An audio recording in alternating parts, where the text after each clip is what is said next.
بسم اللہ الرحمن الرحیم۔ سب سے پہلی بات تو یہ کہ آپ اپنی نیت کو درست کر لیں کہ اللہ تبارک و تعالی نے یہ کتاب بھیجی ہے سمجھ کر عمل کرنے کے لیے، کہ اس کتاب کی ہمیں سمجھ آ جائے کہ ویسے تو ہم پڑھتے ہی رہتے ہیں، لیکن اس میں اللہ تبارک و تعالی ہم سے کیا چاہتے ہیں، کیا فرما رہے ہیں۔ تو اس حوالے سے ترجمہ اور تفسیر، مختصر طور پہ تفسیر ہمیں سمجھ میں آ جائے تاکہ اس قرآن کے مطابق زندگی گزارنا ہمارے لیے آسان ہو جائے۔ اس تفسیر کو سمجھنے سے پہلے بہت سارے علوم ہیں جن کو سمجھنا ضروری ہوتا ہے، لیکن چونکہ ہم ایک عام انداز میں پڑھ رہے ہیں، ایک عوامی انداز میں، ایک تو خصوصی انداز ہوتا ہے جس طرح سے مدارس کے طلباء پڑھتے ہیں، اور ایک عوامی انداز ہوتا ہے، عوامی بات چیت جس سے ہر بندے کو بات سمجھ میں آئے۔ تو ہم بھی اسی انداز میں پڑھیں گے، لیکن چند ایک چیزیں ہیں جو انتہائی ضروری ہیں، ان کو سمجھنا بہت ضروری ہے۔ سب سے پہلی چیز، قرآن پاک کب نازل ہوا، ہمیں اس چیز کے بارے میں پتہ ہونا چاہیے۔ ہم قرآن پاک کی تفسیر پڑھنے لگے ہیں، ہمیں قرآن کے بارے میں اتنا علم ہونا ضروری ہے کہ قرآن کب نازل ہوا، ٹھیک ہے۔ تو اس حوالے سے قرآن پاک 2 مرتبہ نازل ہوا ہے، ٹھیک ہے نا۔ یہ بات پہلے کبھی آپ نے نہ سنی ہوگی کہ قرآن پاک 2 مرتبہ نازل ہوا، لیکن حقیقت یہ ہے کہ قرآن پاک 2 مرتبہ نازل ہوا۔ پہلی مرتبہ لوح محفوظ سے آسمان دنیا پر بیت المعمور یا بیت العزت، یہ ہمارا جو کعبہ ہے بیت اللہ ہے، تو بیت اللہ کے بالکل محاذات پر آسمان میں جو فرشتوں کا کعبہ ہے اسے بیت العزت اور بیت المعمور ان ناموں سے پکارا جاتا ہے۔ تو سب سے پہلا جو نزول قرآن پاک کا ہوا وہ یکبارگی، ایک ہی بار پورا قرآن پاک لوح محفوظ سے بیت العزت پر اتارا گیا، اور یہ رمضان المبارک میں لیلۃ القدر میں نازل ہوا، جو ایک ہی بار نازل ہوا ہے، جس کے حوالے سے سورت بھی نازل ہوئی ہے، انا انزلناہ فی لیلۃ القدر، ٹھیک ہے۔ اور دوسری مرتبہ جو قرآن پاک نازل ہوا تو وہ حضور علیہ الصلوۃ والسلام پر بیت العزت سے، بیت المعمور سے 23 سال کے عرصے میں نازل ہوا، بتدریج، آہستہ آہستہ، ٹھیک ہے۔ 23 سال کا عرصہ لگا ہے۔ اور یہ 2 مرتبہ نازل کرنے کی حکمت کیا تھی، اس میں علماء نے مختلف حکمتیں اس کی بیان کی ہیں، لیکن 1-2 باتیں ذہن میں آ جائیں تو بات آسان ہو جاتی ہے، بات ذہن میں بیٹھ جاتی ہے۔ علامہ زرقانی رحمہ اللہ نے فرمایا کہ اس میں خاص حکمت یہ ہے کہ اگر کسی کو اس قرآن میں شک ہونے لگے تو اس کے لیے یہ بات واضح ہو جائے کہ یہ قرآن صرف یہی نہیں ہے بلکہ 2 جگہ پر اور بھی محفوظ ہے، لوح محفوظ اور بیت العزت پر۔ اور اسی طریقے سے قرآن پاک کی عظمت شان کو ظاہر کرنا مقصود تھا، اور فرشتوں کو یہ بات بتلانا مقصود تھی کہ یہ آخری کتاب ہے جو آخری نبی کے آخری امت پر نازل ہونے والی ہے، ٹھیک ہے۔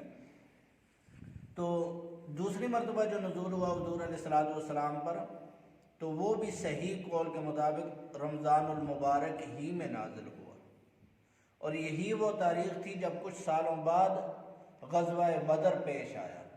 غزوہ بدر بھی اسی رات کو پیش آیا تھا، اور اسی وجہ سے غزوہ بدر کو بھی یوم الفرقان کہا جاتا ہے۔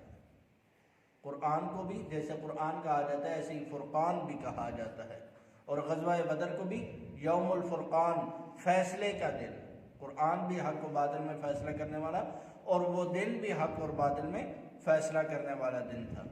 تو اس اعتبار سے دونوں ہی فرقان ہوئے۔ اب وہ رات کون سی تھی تو اس بارے میں روایات مختلف ہیں۔ 17ویں رات بھی آتی ہے، 19ویں رات بھی آتی ہے، اور 27ویں رات بھی آتی ہے۔ یہ تو ہوا قرآن پاک کا نزول۔ دوسری بات، مکی صورتیں اور مدنی صورتیں۔ عام طور پر ہم دیکھتے رہتے ہیں بھئی یہ صورت مکی ہے، یہ صورت مدنی ہے۔ مکی اور مدنی کہتے کس کو ہیں، ہمیں اس کی پہچان ہونا ضروری ہے۔ تو مکی صورتیں وہ ہیں جو بغرض ہجرت کی غرض سے جب حضور علیہ الصلوۃ والسلام نکلے تو مدینہ منورہ میں داخل ہونے سے پہلے کی جو آیات تھی وہ ساری کی ساری مکی کہلائیں گی، ٹھیک ہے، اور ہجرت کے بعد کی جتنی بھی آیات ہیں وہ مدنی کہلائیں گی۔ اب اس میں یہ بھی ہے کہ بسا اوقات ایسے ہوا ہے، کیونکہ عام طور پر لوگوں کے ذہن میں یہ بات ہوتی ہے کہ مکی انہیں کہا جاتا ہے جو شہر مکہ میں نازل ہوئی ہیں، اور مدنی انہیں کہا جاتا ہے جو شہر مدینہ میں نازل ہوئی ہیں، لیکن دونوں میں فرق ہے، ٹھیک ہے، کیونکہ بہت ساری آیات ایسی ہیں جو مدنی ہیں لیکن وہ مدینہ میں نازل نہیں ہوئی۔ حضور علیہ الصلوۃ والسلام نے مدنی زندگی میں دور دور کے اسفار بھی کیے ہیں، سفر بھی کیے ہیں، ٹھیک ہے، اور اسی طریقے سے فتح مکہ ہوا ہے، اب فتح مکہ پہ بھی آیات نازل ہوئی ہیں، اب وہ مکہ شہر میں نازل ہو رہی ہیں لیکن ان کو مکی نہیں کہیں گے بلکہ ان کو مدنی کہیں گے۔ کیوں مدنی کہیں گے؟ کیونکہ وہ سفر ہجرت کے بعد کی ہے، اس لیے وہ مدنی ہیں۔ اور مکی اور مدنی ان کی عام طور پر جو بڑی بڑی پہچان ہے، چند ایک پہچانیں بھی سمجھ لیں۔ جن صورتوں میں کلا کا لفظ آتا ہے، کلا، یہ ٹوٹل غالباً 11 صورتیں ہیں جن میں کلا کا لفظ 23 بار آتا ہے۔ جن صورتوں میں کلا کا لفظ آتا ہے وہ مکی ہیں، مدنی صورتوں میں کلا کا لفظ نہیں آتا، ٹھیک ہے۔ اسی طریقے سے مکی جو صورتیں ہیں سوائے سورہ بقرہ کے، جس صورت میں حضرت آدم علیہ السلام کا اور ابلیس کا ذکر ہے، آدم علیہ السلام اور ابلیس کا ذکر ہے، تو وہ جو صورتیں ہیں وہ مکی ہیں، سورہ بقرہ کو چھوڑ کر باقی جو صورتیں، ٹھیک ہے۔ اور جو مدنی صورتیں ہیں ان کی جو موٹی پہچان ہے وہ یہ کہ جن آیات میں جہاد وغیرہ کے احکام ہیں، ٹھیک ہے، جہاد کے، زکوٰۃ کے احکام ہوں گے، وہ صورتیں تفصیلی احکام، وہ صورتیں مدنی ہیں۔ اور مزید اگر آپ آسانی کے ساتھ اس کو سمجھیں تو مکہ میں چونکہ احکام نہیں تھے اتنے، زیادہ تر تربیت اور ترغیب تھی، اس وجہ سے وہ صورتیں جن کی آیات چھوٹی چھوٹی ہیں یا جن میں ترغیب زیادہ ہے وہ ساری مکی ہیں، اور جن آیات میں احکام زیادہ ہیں اور لمبی صورتیں ہیں وہ ساری مدنی ہیں۔ بہرحال یہ مختصر سی اس کی پہچان تھی۔ اور اس کے بعد ایک اور خاص چیز شان نزول، یہ عام طور پر آپ سنتے رہیں گے مختلف آیات میں، بھائی اس آیت کا شان نزول یہ ہے یا اس صورت کا شان نزول یہ ہے۔ شان نزول کس کو کہتے ہیں؟ دو طرح کی آیات ہیں، ایک وہ آیات ہیں جو اللہ تبارک و تعالیٰ نے از خود اتاری ہیں بغیر کسی کے سوال کے جواب میں یا بغیر کسی خاص واقعہ کے واقع ہونے کے وقت، ٹھیک ہے، اللہ تبارک و تعالیٰ نے خود سے اتاری ہیں۔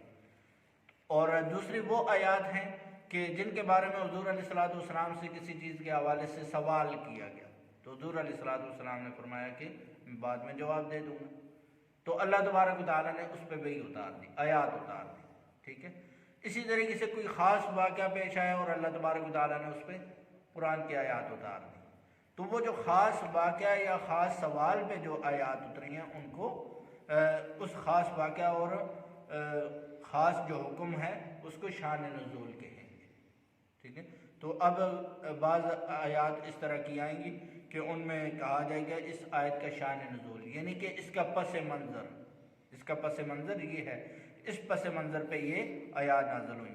تو یہ چند ایک چیزیں تھیں جو انتہائی ضروری تھیں تفسیر قرآن سمجھنے سے پہلے تو یہ ہو گئی۔